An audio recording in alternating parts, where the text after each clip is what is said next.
Isang mapagpalang araw po sa inyong lahat mga kapanalig. So pag-usapan nga po natin itong transparency na to.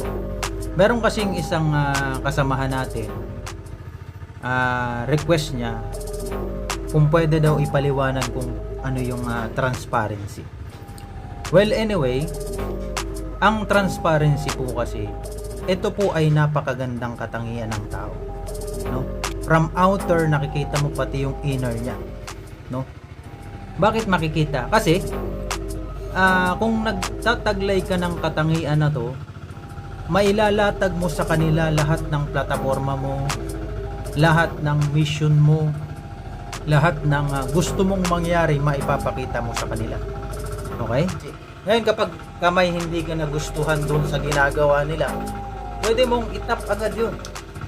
Itap mo, kausapin mo, ganto ganyan yung prosesong gawin mo.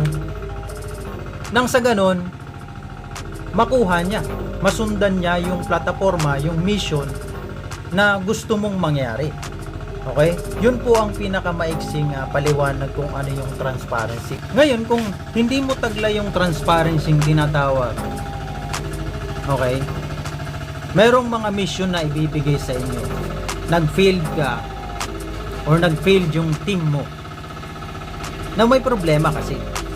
Hindi mo sinabi sa kanila yung plataforma mo, yung taktika mo, yung pwede nilang gawin doon sa team, kung ano yung kanya-kanyang role na dapat nilang gawin. Magbe-fail kayo doon kapag hindi mo sinabi. Yun lamang kapatid ang ma-share ko sa iyo. Salamat po at God bless po sa iyo.